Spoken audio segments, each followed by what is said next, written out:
سلام، امیدوارم که حالتون خیلی خوب باشه. من امروز اومدم با ویدیویی که خیلی وقتم بود منتظرش بودید اومدم و بهتون قول داده بودم که این ویدیو رو بذارم. فقط ازتون خواسته بودم که اجازه بدید اول 1000 تایی بشیم، بعدش حتما براتون این ویدیو رو میگیرم که الان فکر می‌کنم حدود 1300-400 نفریم. خیلی زودم به این عدد رسیدیم و من الان در خدمتتونم. بالاخره خب خیلی خوشحالم که بعد این همه مدت تونستم این ویدیو رو براتون بالاخره ضبط کنم و امیدوارم که این ویدیو به درد تک تک کسایی که منتظرش بودنم بخوره. همونطور که میدونید این ویدیو راجع به این هستش که چطور مهماندار هواپیما بشید. بعد اینکه بعد از این ویدیو خواهش میکنم بلا فاصله بلند نشید برید دنبال آموزشگاه و ثبت نام و اینجور چیزا، اجازه بدید. این ویدیو قراره ادامه دار باشه و حداقل 2-3 تا ویدیو هستش. اول همه رو نگاه کنید، بعد اگر که همچنان روی تصمیمتون بودید بعد بلند شید هر کاری دوست داشتید بکنید. از اینجا شروع کنیم که شما از طریق 2 تا راه میتونید مهماندار هواپیما بشید. اولش اینه که همین الان برید داخل اینترنت سرچ کنید که آموزشگاه‌های هوانوردی که مهمانداری تدریس میکنن رو بیاره براتون و حالا آدرساشون رو ببینید و اون آموزشگاهی که توی شهر شما هستش و نزدیک محل زندگیتون هستش رو انتخاب بکنید. بعد تشریف برید اونجا و ثبت نامتون رو انجام بدید. یک زمان 6 ماه تا 1 سال رو باید براش بذارید تا مدرکتون رو بگیرید. این مدرک گرفتن لزوما به این معنی نیستش که آقا شما استخدام شرکتی شدید و باید صبر کنید شرکت‌های هواپیمایی بیان و استخدام بذارن و بعد از اون با در دست داشتن اون مدرک تشریف ببرید اونجا مصاحبه بشید و حالا اگر که مورد تاییدشون بودید استخدامتون میکنن. حالا راه دوم چیه؟ راه دوم این هستش که تقریبا ریسکش نزدیک به صفره. چیه؟ این هستش که شما منتظر آگهی استخدام شرکتایی باشید که اول شما رو استخدام میکنن و بعدش خودشون براتون کلاس میذارن. این شرکت ها تعدادشون خیلی کمه. ایرانی و ماهان رو مطمئنم که این کار رو میکنن و یه 2-3 تا شرکت دیگه توی 1-2 سال اخیر فکر می‌کنم این کار کرده باشن که اول شما رو استخدام میکنن، آزمون استخدامی برگزار میکنن، مصاحبه‌هاشون رو انجام میدن. اگر که مورد تاییدشون بودید استخدامتون میکنن و بدون هزینه خودشون براتون کلاس میذارن، بعدش هم وارد هواپیما بشید. که این رو هم اوکیه ولی خب احتمالش خیلی کمه. حالا مثلا خیلی زمان بره که مثلا که این شرکت ها بخوان نیرو بگیرن، که مثلا آیا شما مورد تاییدشون باشید نباشید، اینا خب هستش. و اینکه خب احتمال مهماندار شدنتون هم میاد پایین تر به تر، به خاطر اینکه مثلا 1-2 تا ایرلاین بیشتر نیستن که این کارو میکنن. ایرلاین ماهان و ایرانی رو اینا هستن که تعدادشون کمه و مثلا ماهان 1-2 ماه پیش استخدام زد و حالا معلوم نیست مثلا 1 سال دیگه بزنه، 2 سال دیگه، 2 ماه دیگه، فردا اصلا زمانش مشخص نیست و باید منتظر بمونید.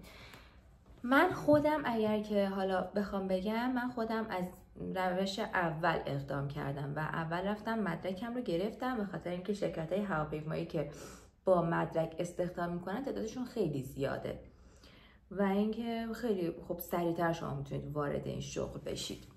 حالا بریم به این بخش از ویدیو که چرا انقدر ورود به این شغل سخته و هر کسی نمیتونه مهماندار هواپیما بشه.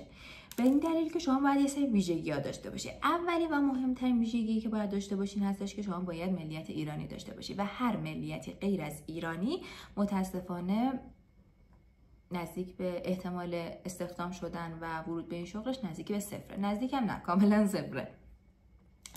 دومین چیزی که باید داشته باشید برای آقایون کارت پایان خدمت و یا معافیت از سربازی هستش و اگر که شما این مدرک رو نداشته باشی بازم نمیتونی استخدام بشی و حتما باید با کارت پایان خدمت یا معافیت از سربازیتون اقدام کنید برای استخدام شدن. خب شرط بعدی که شما باید داشته باشی محل سکونتتونه، یعنی شما باید توی شهرهای زندگی بکنید که ایرلاین ها اونجا بیس دارن. مثلا تهران خب بیس اکثر ایرلاین ها هستش و اگر شما ساکن تهران باشید خب خیلی احتمال استخدام شدنتون میره بالاتر. و دیگه شهرهای دیگر رو بخوام بهتون بگم، تبریز، اهواز، دیگه مشهد، شیراز، اینجاها هم اگر باشید باز احتمالش میره بالا. اگر که نباید خب تشریف بیارید تو این شهرها زندگی بکنید. مثلا اگر که شما استخدام شرکت آتا بشید میتونید از تبریز پروازها رو انجام بدید. اگر که استخدام کارون بشید میتونید از اهواز پروازها رو انجام بدید. و یه چیز جالبی که اگر که شما تهرانم باشید حتما باید محل سکونتتون غرب تهران باشه. و اینکه حتما یعنی اگر که مثلا شما شرق تهرانم هستید خیلی شرایط براتون سخت میشه و باید خودتون برید بیاید اگر که استخدامم بشید. مثلا من خونم شرقه ولی مجبورم برای اینکه حالا پرواز رو انجام بدم خونه رو بیارم غرب.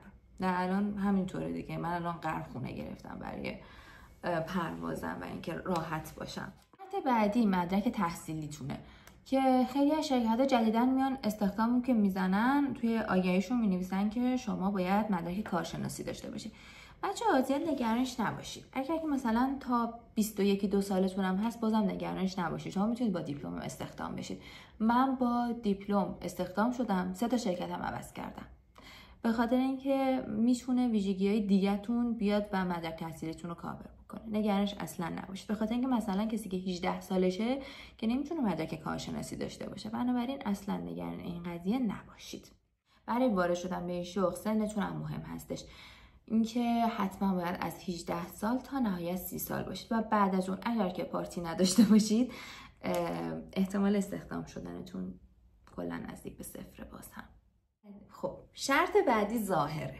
من بارها شده مثلا به یکی که میگم مهماندار هواپیما میاد میگه که راسته که میگن فقط خوشگلا رو استخدام میکنن. ببین نه اینکه مثلا بگم فقط خوشگلا، مثلا اونایی که چهره خیلی خوبی دارن، ولی شما باید توی ظاهرتون یه سری ویژگی‌ها داشته باشید. مثلا BMI خیلی مهم هستش که حتما باید BMI بدن شما بین 19 تا 24 باشه. یعنی نه خیلی اضافه وزن داشته باشید نه خیلی لاغر باشید و باید تناسب قد و وزن داشته باشید. و چیزی که تو ایران استخدام شدن رو خیلی سخت‌تر میکنه لیمیت قده که برای خانم‌ها حتما باید از 1.65 به بالا باشه، برای آقایون هم از 1.70. و ایرلاین‌ها حالا مثلا میگن که ما زیر 1.65 برای خانم‌ها نمیگیریم، ولی خب بعضی از ویژگی‌هاتو من دیدم خودم. آقا من 3 تا شرکت عوض کردم، من دیدم که زیر 1.65 هم مهماندار داشتیم. حالا توی این مثلا شما باید یه سری ویژگی‌ها داشته باشی که بیاد این قضیه رو کاور کنه. مثلا مدرک تحصیلی، شما توی رشته مثل روانشناسی یا پرستاری اگر تحصیل کرده باشی میتونه یه پوان مثبت باشه برات. یا مثلا اگر که زبان انگلیسیت خیلی فول هستش میتونه خیلی مهم باشه توی این قضیه. و من دیدم واقعا، چرا دروغ.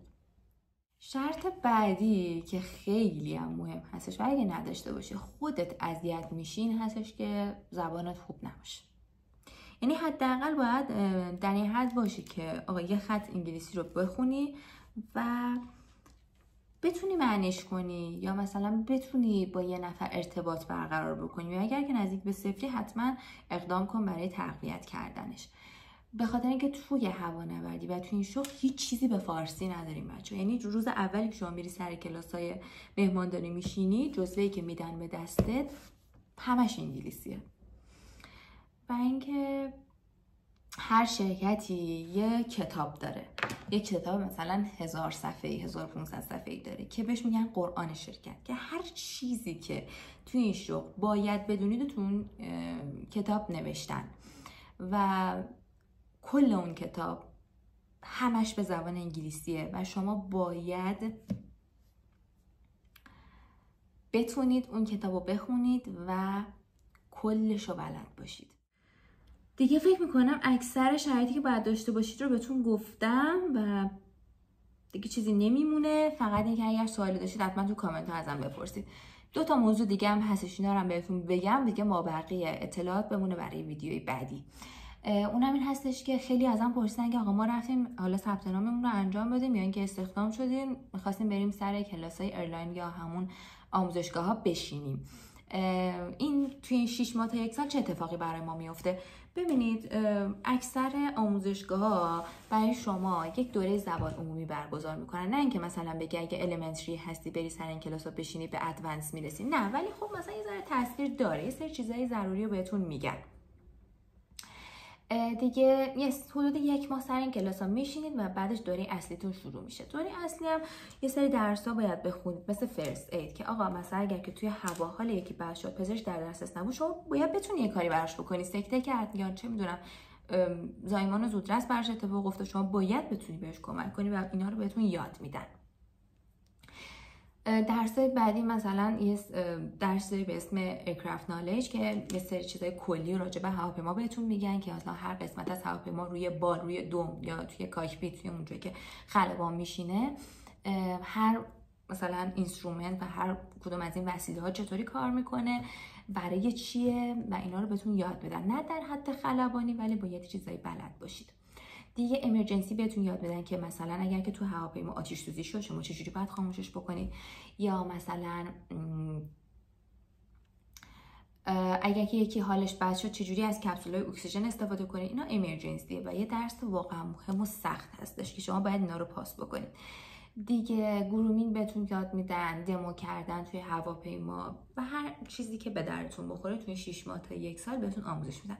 و خیلی جالبه که همه مثلا میان میگن که شما آره گارسون هوایی هست، خیلی از این بدم میاد، ولی خب خیلی هم مثلا میان میگن که آره تو چرا قیافه میگیری، تو گارسون هواپیما هستی و نمیدونم باید سرویس بدی. ولی بچه‌ها توی 6 ماه تا 1 سال شما فقط توی 1 روزش یاد میگیرید که چجوری سرویس بدید. بچه این شغل خیلی مقدسه و توی 6 ماه تا 1 سال شما فقط 1 روزش رو یاد میگیرید که چطوری سرویس بدید و ما بقیه روزا رو سر کلاسایی میشینید که به شما یاد میدن آقا توی شرایط اضطرار و توی شرایط امرجنسی چه کاری ازتون برمیاد و چه کاری جون مسافر رو نجات میده. بخش شیرین ماجرا، حقوق و درآمد، که خیلی ها دوست دارن بدونن درآمد مهماندارا چقدره.